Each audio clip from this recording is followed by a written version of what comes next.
Welcome back to Journey to the Darkside. I'm Daniel. Simon. Elijah. He's back, and guys, we are here. It's Halloween. Happy Halloween. Happy Halloween, guys. Boom. Guys. I hope, I really, because you know the story. Halloween. You know the story. I really hope you guys are trick-or-treating. Yeah. Halloween parties, the whole deal. I hope it's all still a thing. Still happening, yeah. So which means this is a Saturday night, and Full moon. nobody's watching this. No one's watching. I don't think anybody watches this live anyway. It's weird. We pick up views later down the road. It's the weirdest thing. Like, all this look, I get the analytics page every month or whatever, Yeah. and it's like, every now and then you'll see like one of our old shows like pop up in the top 10. I'm like, who the fuck's watching the skyscraper commentary? Whatever. Yeah. It's just, But I mean, you know, you check it for that big money. Oh, that's what it is. You know, bring that's in just that. when people get bored. Don't tell Elijah. We don't want to cut him out. That's just when people get bored and they're like, eh. They need to get more bored more often. That's all I'm going to say. Simon, what are we doing tonight? We are watching WWF SummerSlam from 1997. Nice. August the 3rd, 1997, from East Rutherford, New Jersey, the Continental Arena's airline. Or the I fucked that up, dude. Continental Airlines Arena. There it is. It's not the Arena Airline. That's a different different place altogether, yeah. That's across the river. We don't go there. What kind of attendance do we have for SummerSlam? This is going to be big. I'm going to go ahead and just jump out there. 21,000. This crowd look huge. 16,000 something. What we got? 20,213. There it is. It was a big crowd. When It was they a hot, pulled back, big crowd. oh dude, I was like, shit. Yep. Hanging from the rafters on this thing. Awesome. Probably their second biggest, other than WrestleMania and stuff. I was like, yeah, the year they definitely are just cleaning up. And once again, we're talking about the main events. The main event. Yeah, when you have the world title, it happens, you know. The Summer of Undertaker. That's it. It's about to. It's about to come to a close. But we're talking about world title match with special guest referee, the Heartbreak Kid, Shawn Michaels. The stipulation is, if Bret, Hitman Hart, loses, he can no longer wrestle on American soil. If Michaels shows any favoritism to the Undertaker, he can no longer wrestle on American soil. It's Hart versus Undertaker. Man, now we do gotta unpack this. There's actually a lot to unload on this one as well, because we're getting into some major meaty stories right here. Oh, I unloaded. You definitely, I saw it too. Tons of volume. And anyway, so what we did on this one is, so right after Canadian Stampede, it was announced that Bret Hart was the #1 contender. Which makes sense. He's one of the top guys, and his team won the previous night, so makes sense. When did he deserve that? He didn't even make the pinfall at all. Owen pinned Austin at the end, so Owens are more contender. it should be. He's Bret Hart, that's why. So I think that he's like, I'm Bret fucking Hart. Things could have been so much different. And so, yeah, for one guy in particular. But anyways, so Hart, he's talking to Vince in the ring, and this is in some Canadian show or some Canadian place, and he even says this line like, you know what? If I don't win that world title, I won't even wrestle on American soil again. And Gorilla Monsoon's like, I'm gonna take you up on that. Guess Taking it what? seriously, yep. We're putting that in the contract. If you do not win, you're not gonna wrestle here. Of course, he's pissed, right? How long did that take, though? So he's completely tore up. So at this point, they're. What do you think Ahmed would say about that, though? Oh man, he said very clear and enunciate each syllable perfectly. So what happens is at this point is Michaels shows up, and Michaels is talking to Vince, and he's just like, you know what? And it's funny because this was, we're talking about this, off air about when did Vince start kind of becoming that on-air boss. Now, officially, it was clearly after Survivor Series, but they dropped little hints here and there, and I believe this is one of those moments where... The where... seeds are being planted. Yes, and I think here you're kind of getting that moment where it's like, you're at home watching like, this must be real because they're asking the guy. I hear he's the actual boss, but he pretends to be the interview guy because Michaels talks to Vince and says, listen, I want to be a part of the show. And you got to remember at this point, Michaels was out with the knee injury, but he wrestled sporadically throughout the summer.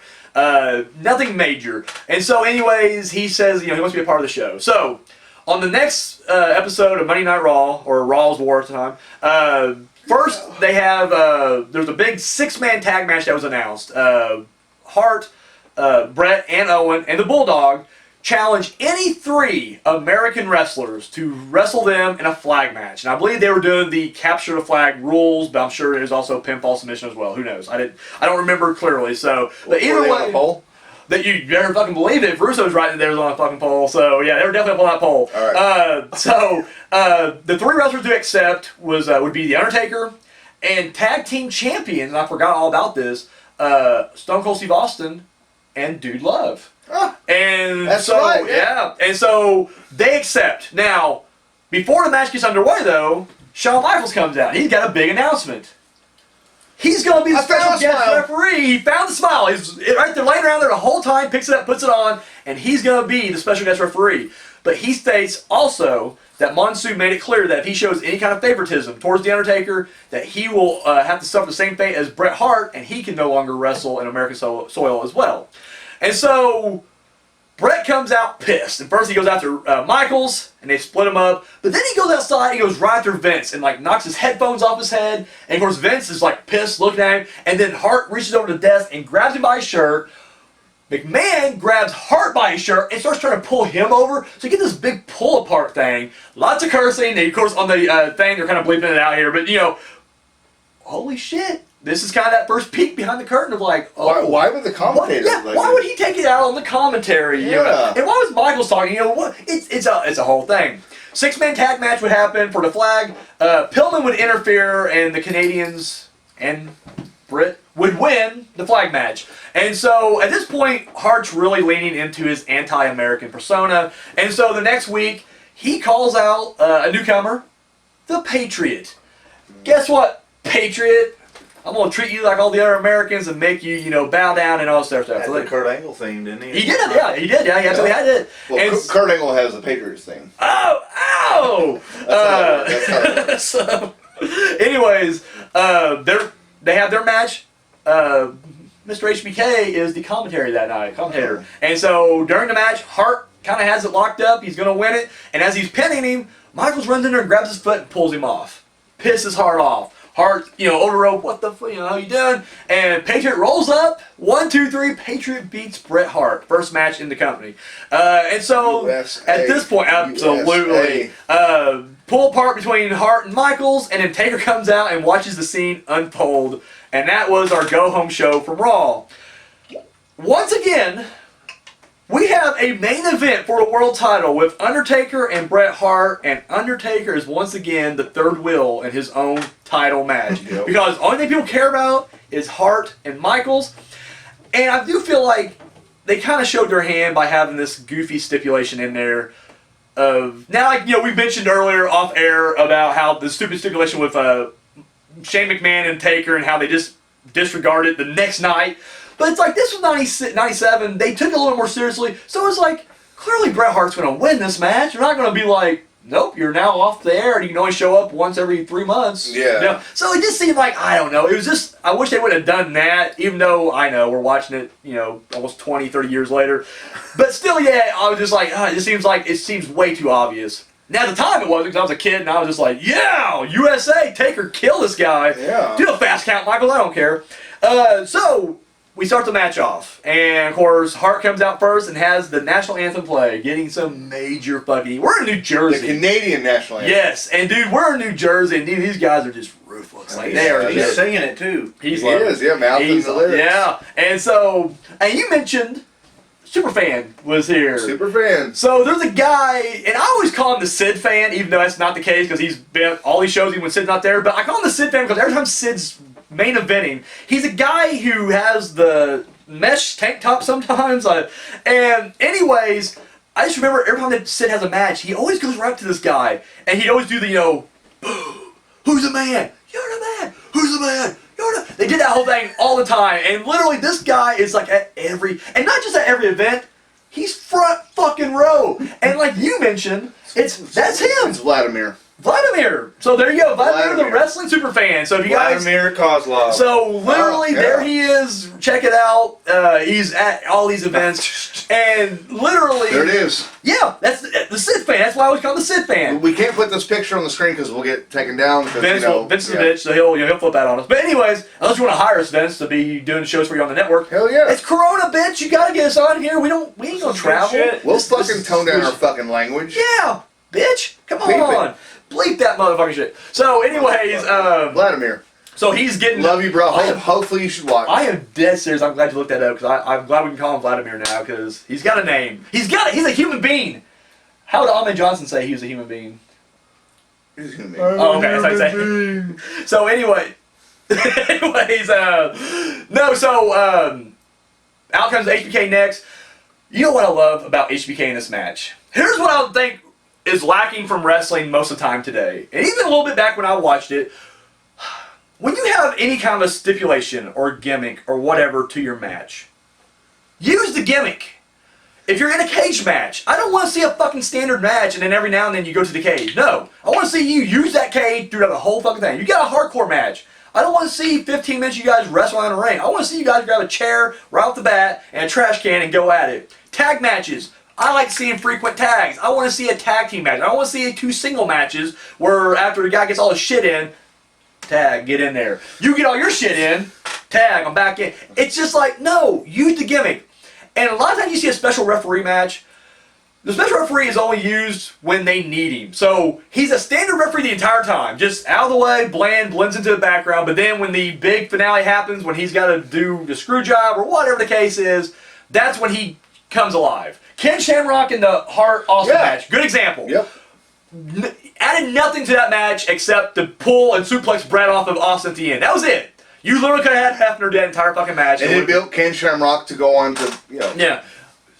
Here, Michaels is in every fucking frame. And it's like, it's about him. Now, granted, that's Michaels' personality. And you know he was going to be like, no, if I'm not going to be a part of the match or, officially, a competitor, I'm going to be a part. I'm going to be the match. Michaels going to Michaels. And this is basically probably straight up backstage politics. Oh, I know, it definitely was. Yeah, no, it's very clear.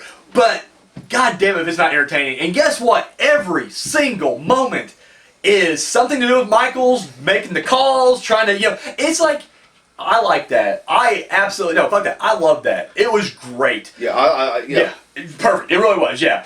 And so, Taker comes out, he does his boom, Michaels jumps, Bret Hart even kind of, does his reaction to it. So, as the match, starts off, Michaels is patting him down and shit, and when he goes... How often do you see that? Exactly, I love that he's doing it, because it's just like, it's even kind of a dick move, too. Like, even kayfabe, it's just like, no, Hart, give me your boot, motherfucker. Yeah, I'm going to pat you down, make sure. But when he's going to check out Taker, he gets the belt. Hart wants to look at the belt, so when Hart takes the belt, he quickly runs over and clobbers Taker with it before the bell. Fucking brilliant heel. Yeah, and so he's hammering away. Of course, Michaels gets the bell away from him and quickly goes, ring the bell. And I was like, that's just classic heel heat right there. The match itself, to say there's no highlights is unfair, but then again, there's a lot of highlights too to go through. It was very much reminiscent of their Royal Rumble 96 match. Lots of Hart working on the leg, trying to bring the big man down. Lots of Taker just powering out of shit, throwing him around. It gets a little overlooked at times. At one point, Paul Bearer comes out there. Taker whoops his ass a little bit, but then Hart jumps him from the side. Michaels gets him out there. Michaels is really great about, anytime they're cheating, he's right there. Now, he never does anything, but he's always just like, I will disqualify you on the law. Look at the stripes. And I just love it. And of course, the whole time, like, you can just tell Bret's probably getting really pissed about this. Because he's probably just saying, like, dude, like, I do got to get my spots in. He's just like, oh, no, you don't. I'm the referee. And I'm just like, you just see it on their faces. It's great. So, anyways, during the match at one point, Owen Hart and Brian Pillman come out. Taker goes out, whoops the shit out of them. So HBK goes out there to escort them out. Get out of here. And while he's doing that, Taker grabs Hart by the neck, choke slam. He's down. He crosses the arms, puts him down. The crowd, he doesn't typically do after a choke slam. Yeah. But that's how confident he was with this choke slam. Yeah. And guess what? You knew he wasn't getting up. And dude, the crowd is even chanting 1, 2, 3, 4.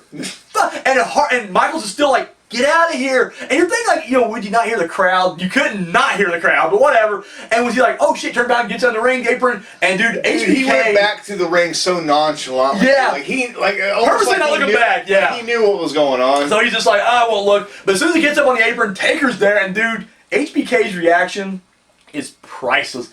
It's fright, and of course, Taker grabs him, and he's like, what are you doing? Yeah. Hart rolls up, does a roll-up, grabbing the biggest handful of tights, even as Michaels is getting into the ring. He's like, Michaels, you saw that, buddy. But he's holding the tights. 1, 2 kicks out. Taker does get the upper hand, but then he turns around and goes back to HBK. And HBK does that scramble up the back ropes or top ropes. I love it. On the second or third row, just looking at eye to eye, like, hey, I'm the law. You can't do this. So we get more back and forth. Hart Vision takes over. We see a couple of spots where he does his figure 4 around the ring apron. He does the sharpshooter, and Taker powers out and kicks him out so far he goes out of the ring. Now, JR is like, no one's ever kicked out the sharpshooter. I don't know if that's true or not, but I don't have any proof to back it up. Yeah. Anybody else verify this for me? No. I know people's gotten to the ropes before. Some people have kind of wiggled out and maneuvered, but I don't know if anybody's ever kicked out, but I don't want to sit there and be I like... watched this match with my wife, and that spot came up, and and she makes fun of the whole thing. And she said, "Is that true? Is that true?" I was wondering the same thing. I don't know. I was like, they pull that shit all the time. Oh yeah. And so, anyways, but he kicks him out. So the big deal, But then he gets it back on him, and he does it in the most unique way. He wraps his legs around like backwards on the ring post and does a sharpshooter on the apron. That was way later. I'm jumping around a little bit. Yeah, we're getting to that. And he does it out there, and I was like, I don't know if I've ever seen him do that. Now, I've seen this match before, so clearly I have, but I don't remember this spot. But I was like, it looks so fucking awkward, but at the same time... I didn't like the way it looked at all. But it looked painful as Yeah, shit. well, So I'm just like, it's one of those like, maybe you only bust out once in a great while, and maybe someone who's not quite as big and lanky as Taker, maybe. Yeah. But it's like, it looked brutal, but at the same time, it looked like Hart struggling to hang on to it. But luckily, Taker powers out a second time. But this time, as he flies out, he hits HBK, and HBK goes down in front of Vladimir, and he's got his twisted knee, messes his knee up, because once again, Michaels has knee problems. Hart gets up, grabs the chair, runs in there, and an awesome, unprotected, sickening chair shot. Whack! Takes Taker down. Don't give a fuck about your... Oh, you're good. Fucking shake it off, pussy. Oh my God, I don't want to say. Anyway, hits him with the chair, takes him down, and so as he throws the chair down, he's yelling for Michaels to get in here. Michaels is still selling knee, but he hobbles in there, gets in there. I mean, he does the count so close. I mean, for being a non-referee, pretty impressive. 1, 2, oh my God! And Taker kicks out, and you're like, holy shit. Like, you know how the match ends, but I'm still just like, oh. And you have that argument spot where... Yeah, 2, no, it was 3, no, and they go back and forth. So, at this point, Taker's pulling himself in the corner, Hart goes back beating him, and Michael sees the chair, and I love it. Yeah, out of the blue, like, Yeah. What's this? And he grabs it and goes over and goes, hey, what's this? And if you look at Hart's reaction, his initial reaction, he just points to the crowd and goes, is there? I was like, yes. Well, Vladimir threw the Yeah, chair in. I'd do the same thing. I'd be like, did you see me bring it in there? It wasn't me, fucker. It was that guy right there. The fat guy over there. It was him. Yeah, I love it. So he goes back, starts hitting on Taker, and Michael's like, no, I'm not like that. You guys, he goes, no, I was talking. You actually hear him go, I was talking to you. Where'd this come from? I'm just like, this is the greatest fucking thing I don't ever. think any ref has ever done that. If they see it, they're just gonna like, they kick it out of the ring. yeah, kick it out, or they'll be like, I didn't see anything, but then Michaels is like, fuck you, I'm a good ref, and I'm going to call it mine. And so, at this point, Hart looks at him and just spits in his face. Oh, it's so gross. Now, in Hart's book, he claims he was aiming for the chest, and it was an accident, he hit him in the face. Oh. I'm going to say bullshit completely, because it's like, really, and this is at the height of their backstage problem. Like, this is like, they've been that's why Michaels has been off camera for a while, because they got in a pull-apart brawl 2 months ago. Unsafe and he was working environment. yeah. And so, he demanded to quit. Cornette has that hair. So there you go. And so anyways, he claims he tried to spit on the chest. He accidentally hit him in the face. I'll call bullshit, but whatever. And it was clear, like, loogie. Dude, like, it's like on his like upper lip and in his face. It's just like, it's gross. On his, like, yeah, I mean, it's disgusting. It's snot. It's so not fucking at that point, spit. it's instantaneous, because when you actually watch it go back, because they do slow motion right a bit. But you watch the On actual that thing. note, I'm gonna have another. There you go. Shrimp. As they show it back in real time, dude, these chain events are so quick. I think he spits. He grabs the chair and swings it instantly. Hart gets out of the way, and he cracks Taker for a second time. Unprotected in the head, goes down. And the look on his face is like, oh shit. And Hart jumps on it and says, count. And Michaels is like, fuck. And he jumps over. I literally think he did say, yeah, he does say shit. And he goes, shit. He jumps over there and he's just like, 1. And the whole time he's looking Hart in the eye. It's that 1, 2. 3. He rolls out. He's pissed, and I'm just immediately like, leaves. And whole time now, JR will go on to stir the pot quite a bit with this, and I, even as a fan, I was just like, well, what choice did he have? He couldn't try to screw Bret over. Yeah, he doesn't want to wrestle 3 times a year. And even if that was, they stick to it, it's like, Hart would be like, no, wait a minute, loophole says if he shows any favoritism, that seems like favoritism to me, and they would have, so I'm like, I get why HBK did. I was never against HBK on this, even though I love Taker. And I remember when DX was formed, it was much easier for me to root for that team, because I'm just like, dude, these guys are in the right, fucking suck it. So anyways, Michaels leaves. Taker gets up almost immediately, because once again, it's still Undertaker. I mean, yeah, chair shot's going to keep him down for a couple seconds, but he's back up, and he's not even thinking about Hart or losing that title. He is going straight for HBK. Yeah. Hart's in the ring. He celebrates. He's, everybody's coming out. Well, not everybody. Jim Neidhart was absent. It's like, he's still at the company. Back, he will show up later, so I don't know if this was during... He was breaking into something, I'm sure. There it is. So, yeah, but the other 4 out there, they celebrate. And we're getting not on the level of Hogan heel turn trash, but we're getting a good amount of trash thrown into the ring. And I'm just like, holy shit. And if you notice... WCW made that okay. Yeah. And if you notice, there's extra security out there as soon as he wins that match. They all come out and... Tony Garea and shit like that, and they're all out there. And I'm just like, God damn. But once again, if you said, like, that there was people getting escorted out of that one match when he fought Austin or Taker fought Austin. Yeah. It's like, dude, you don't remember wrestling, even though it was fake at this point, it was still so exciting and real to certain people that fans were rowdy as motherfucking shit. And guess what? We about to get rowdy, as K Quick would say, and dude, it's getting real. There it is. So, anyways, they were, out there, and we end the night with Hart celebrating his 5th and final WWF title, world title. So, up in the air, we go out like that. Simon, I'll ask you first this time. Your rating, and what did you think about the match? Oh, man, this is... I can't do 4. Because I did 4 a few weeks ago. Like 3.85. Like, you gotta give it a solid, so 3 or 4? 3. You're going 3, okay. Fair enough. I'm going 3, but a really high 3. Like, I don't round up. Yeah. But fuck, man, this was a great match. And this is what, going back to when we were talking about last week about Undertaker and all the big guys he said to go against.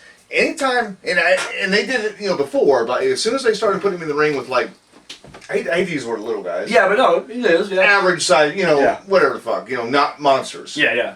Like, he works better Yeah. with those people than he does with Giant Gonzalez or King Kong Bundy. Yeah, obviously, yeah. I understand why they would want him to work with those people because, monster, but like, man, and Bret especially, man, he delivers gold every time. And this is one of those things where it's like, like you said, Undertaker's storyline is still kind of overshadowed, but holy shit, like, it's not really, because it's about Bret and Shawn. Yeah. But it's also about Shawn and Undertaker. Oh, it becomes that, yeah. It morphs into that, and... I mean, like, the story at the time, but what the aftermath and what happened, yes, 100%. Like, so 3 stars, but a high 3. I just don't want to give another 4 so soon. Fair enough. But fuck, I really should. But I mean, like, the emotion, like, and these are 2 guys that could wrestle. 3 guys. They're great performers. I mean, they all, even as a special referee, he put on a hell of a performance as the referee. When you were talking about, and of course you're going to give your review, so I don't want to step on your toes, but like, you were talking about Michaels being, he's in every shot, every frame, he's always there. I didn't really take that as a negative. I'm not sure how you're getting at it. Absolutely not. But it's like, he was over the top, like, with it, like, and honestly, like, of all the matches we watched in this block, probably the best ref as far as like holding the rules and absolutely. But and they've said so many times, "What's the first time Michael's ever never experience, no experience at all." And he's better than any of the other guys. Dude, he's holding it better. He's holding his own better. And there's somebody cheating. He's like, can't do that. Exactly. I will disqualify. He said that so many times. I will disqualify you. I will throw you out of here, Bret. Disqualified. Disqualified. Well, he doesn't watch, so he didn't watch good shit like Trailer Park Boys. So. Is that a show or? Yeah, it's a podcast. Okay. So, anyways, but no, like, man, such a great match, and like these two, like, I'll always be kind of like with the mainstream, and so Austin Rock fucking loved him, but like, Michaels is my favorite wrestler of all time. But really, right now you've got three of my top favorite performers in the entire wrestling business, doing everything that they do best. Yep, I totally agree with Yeah, you. Michaels wasn't wrestling, but he was still performing, Entertaining like a motherfucker. maybe overshadowing sometimes. Yeah, no, that's what I'm saying. That's But what, in a good way. no, Like, and as I said and earlier, I'm sure, like, he in his mind, he's probably doing it to be a dick. oh yeah, no, he definitely is. But still, yeah, it's like It worked. It did. No, that's what I said earlier. It's Yeah, like yeah, go definitely ahead. lean into your gimmick. If you're gonna have a special guest referee, have a special guest referee. I want to see that referee actually impact what's going around. Was it because he got the entrance? Yeah. He did his pyro and stuff. He's like, oh, you think? Other referees are gonna want to start getting, pyro and Can you imagine Earl Hebner standing in front of the Roman candle? It's great stuff. But yeah, dude, like, man, solid match. Maybe match-wise, it may be the best of this block. Easily, I'll say. I mean, the easily. Mankind match was more of a hardcore, different street style, fight different type style. of match, but like, man, Taker and Hart, like, underrated feud, really, like underrated, because I mean, this isn't their first rodeo, No. like, and it won't be their last. They'll have one more match before it's all done. So, so yeah, that's my and I kind of feel bad about giving it a 3. Like, it's really hurting me, but I'm gonna leave it at 3. I'll bring it up for you because I'm giving it 4 stars. This was honestly thanks, bud. perfect fucking match for me. Everybody's at the top of their game in this match. It was just great all through. It's entertaining all through. Once again, what we're Let doing. me interrupt you again. Yeah. But again, I have to reiterate these storylines intertwining. Like we just talked about that. Like, it can be great. It works here. It's what it does works here. And once again, not only do they intertwine, they form a new storyline in the Michaels Taker feud. Like now, it's not only are they forming here. Now it's something growing over here, and it's just like fucking great. We get, you see Michaels doing a little cross chop in the very beginning of that. I love that. It's planting the seeds of, this new character is going to be coming out, soon. What's that? And it's not the secret. It's not the secret. It's not the secret. Although Kane will say "suck it" at one point. It's hilarious. Anyway, Isaac Yankem. He's a dentist, pal. Anyway, so but no, this match all the way through is just fucking fantastic. I feel like once again they all hit their stride, and that's the thing. We talk about Taker.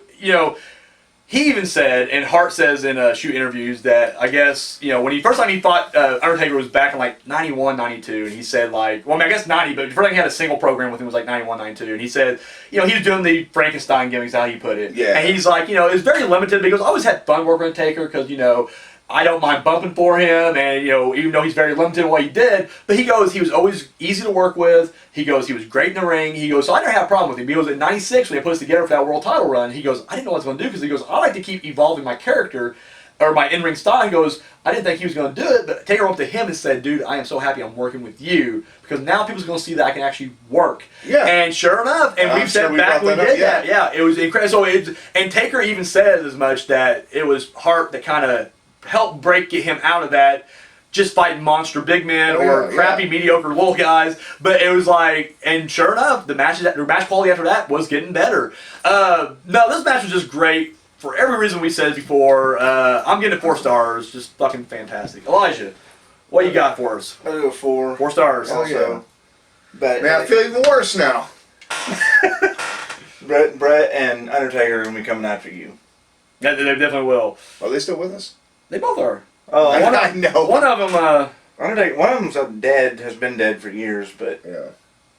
I don't know which one. Taker's been dead since the 90s. What's your review, Elijah? But but yeah, I thought it was. I mean, all those stories. Yeah, like it kind of did with Undertaker and Bret Hart. Like it kind of did shift more towards the Michaels Bret.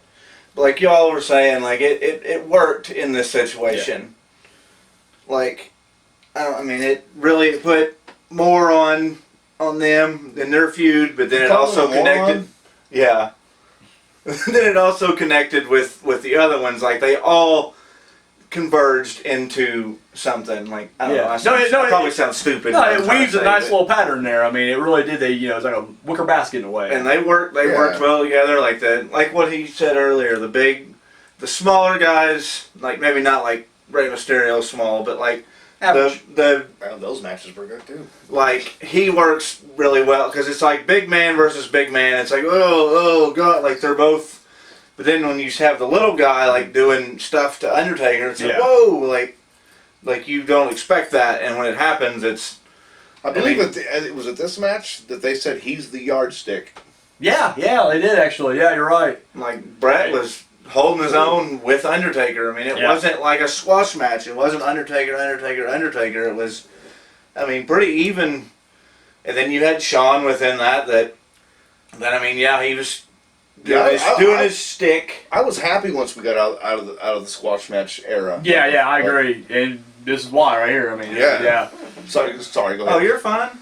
What he's doing is HBK shtick and all that stuff, but it's like it didn't really take away from the match. No. Like he just weaved in with the wrestlers. He would just be what you said, keep in character. Don't be a special guest referee and just be there. Yeah, exactly. Just stand there and be a ref. Yeah. No, you're still Shawn Michaels. Exactly. And he had stake in this match as well with his you fucking show anything favoritism towards the Undertaker. Yeah, you may hate Bret, but and I think he played it off perfectly. He had to stay basically on the straight and narrow. Yeah, there was times when he kind of looked away and he acted like he didn't give a shit, but I mean he did what he had to do basically. Oh yeah, he definitely did. Like you said at the end of that match, and he ain't worried about anything else. He's locked on. Oh, he knows what the fuck he did. Yeah. And he probably a little bit of hesitation. Yeah. But he had to do what he had to do. If you notice, like that's almost how he countered exactly what you did. It was he had to do what he had to do because, which you know how the storylines go. It would have been a fucking month later. Yeah. Shawn Michaels would be back in America, but. It's like he didn't want to end up not being able to wrestle, and no, like I said, from a story standpoint and from a character standpoint, it all played out perfectly. Everybody played their parts right. These three guys did what they do best. Yep, they really did. Even if Michaels wasn't wrestling, he entertained. He still stole the show. Yep, still stole the show. He really did. That's what I'm saying. No, he wasn't the showstopper. But he ran away with it though. It didn't stop. It kept going, but he ran with it. So that's 4, and 3. So we get a 3.5. So there you guys go. We're still looking for that perfect score. Probably the best match right there. Honestly, all 5 of them. It's the best match. Yeah. But I still liked the Mankind one better because of just everything else. Just the history. Because that was the revenge. Yeah. And so there it is, guys. We're still waiting on that Ahmed Undertaker match. I'm not waiting on it. I'm waiting on it. In fact, that's the next Sally show. Is have Taker today against Ahmed Johnson today. Vince, make it happen. You owe us. You owe us from 30 years ago. Oh, I'm still here. I'm going to lose this one. What's that, man? So, anyway, next week, we're going to be looking at Ground Zero in your house. Undertaker's retirement match. So, I'm Daniel. I just ruined the show. I'm Simon. I'm Ahmed Johnson. We're out. Oh, shit. I always run. Sorry. Hi. Thank you for watching that video. Be sure to give us a thumbs up, share it, subscribe to our channel. All that good stuff you do right here on YouTube, go ahead and do it. Check out our other videos. Go to our playlist. We got episodes of TPS TV, Journey Through the Darkside. We got a new show coming out, the horror movie review with Daniel Richardson. This guy. And of course, our short film, Entropy.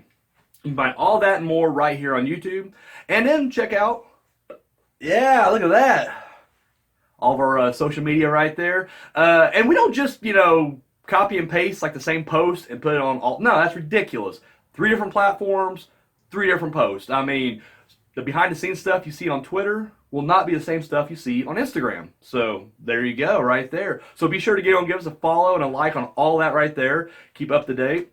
Have you seen Unspeakable Acts yet? No? Come on. Pick you up the DVD right now. Links over there. Oh, yeah. It's only $7.